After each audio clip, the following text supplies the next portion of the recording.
یہ 2-3 دن سے social media پہ گھومتی ہوئی خبریں سن رہا ہوں، اس کو ڈسکس کرنے کو بھی جی نہیں چاہتا۔ اتنا درد اور اس میں اتنی تکلیف ہے کہ کیا ایسا یقیناً ہے کہ پاکستان کے اندر یتیم خانوں سے بچیاں عمرہ کے لیے سپلائی کی جاتی ہوں؟ اور اگر ایسا ہو تو آسمان ٹوٹ نہیں پڑے گا۔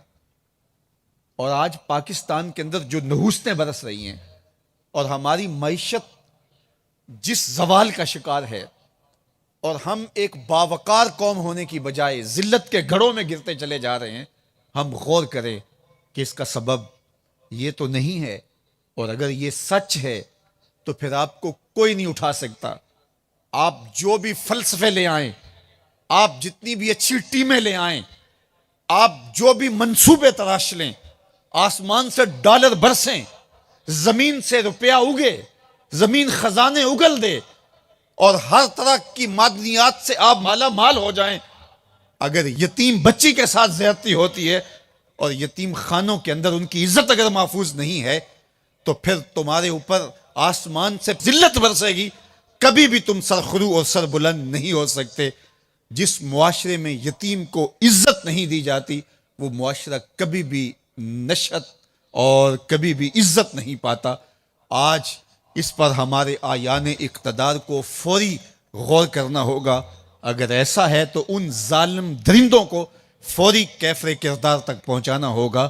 یتیم بچی ہو یا یتیم بیٹا ہو، جب اس کا دل دکھتا ہے تو اللہ کا عرش بھی کانپنے لگ جاتا ہے۔ علامہ اقبال نے ہلال عید کے نام سے ایک نظم لکھی ہے جس میں یتیم کی کہانی کو بیان کیا ہے۔ جب ہلال عید طلوع ہوتا ہے تو بچے مکان کی چھت پہ چڑھ کے چاند دیکھتے ہیں، اور جو ہی چاند نظر آ جاتا ہے تو بچے شور کرتے ہیں کہ چاند نظر آ گیا، چاند نظر آ گیا۔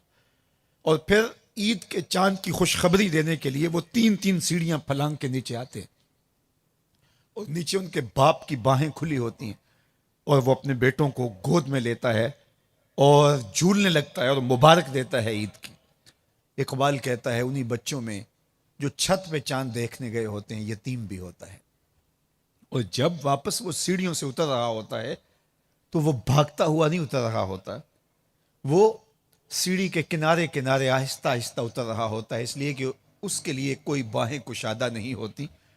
اور پھر وہ اپنے کمرے میں جا کے اپنے بستر کے اوپر اوندا جا کے گرتا ہے، اور اس کے آنسو اس کے بستر میں جذب ہوتے ہیں، اور اس کا اس دنیا کے اوپر کوئی سہارا نہیں۔ خیر، اقبال نے ایک لمبی نظم میں یتیم کو وہاں سے اٹھایا ہے اور کہا ہے آ تجھے میں حضور کی چوکھٹ پہ لے چلو، تیرے درد کا مداوا وہاں ہے، تیرے دکھ کا علاج وہاں ہے، اور تیرے درد کا درما وہاں ہے۔ تو یتیم کو عزت دینا، یتیم کو وقار دینا، یہ میرے اور آپ کے آقا و مولا کا لایا ہوا دین ہے۔ میں اگر آپ سے پوچھوں کہ سب سے اچھا گھر کون سا ہے تو کوئی کہے گا جناب جو ساحل کنارے ہے وہ گھر بہت اچھا ہے، وہاں نظارہ بہت اچھا دیکھنے کو ملتا ہے۔ کسی نے کہا عالی نصب سوسائٹی میں جو گھر ہے وہ محفوظ بھی ہے اور وہاں زندگی کی آسائشیں اور آسودگیاں بھی میسر ہیں۔ کسی نے کہا جو برلب سڑک ہے وہ گھر اچھا ہے۔ کسی نے کہا جو پہاڑ کی چوٹی پہ ہے وہ گھر بہت اچھا ہے۔ کسی نے کہا نہر کنارے گھر بہت خوبصورت لگتا ہے۔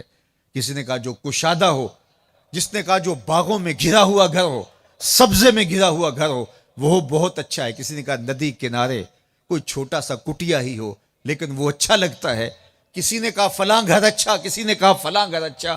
میرے حضور نے کہا سب سے اچھا گھر وہ ہے جس میں یتیم رہتا ہو اور اس کی عزت بھی ہوتی ہو، جس میں یتیم رہتا ہو اور اس کی عزت بھی ہوتی ہو۔ صرف یتیم کو رکھنا کمال نہیں ہے، یتیم کو رکھ کر کے اس کو عزت دینا کمال ہے۔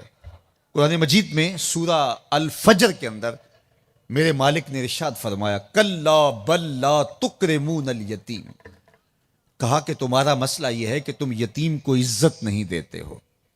یتیم کو یہ احساس ہو کہ میں یتیم ہوں، یہ میرے اوپر دان کر رہا ہے اور اس کا رویہ بتا رہا ہو کہ تم میرے بیٹوں کی طرح نہیں ہو، تو یتیم لہجہ لہجہ لمحہ لمحہ ٹوٹے گا۔ تو یہ بات ذہن میں رکھیے گا کہ سب سے بہتر گھر جو میرے حضور نے قرار دیا وہ گھر ہے جس میں یتیم رہتا ہو اور اس کی عزت بھی ہوتی ہو۔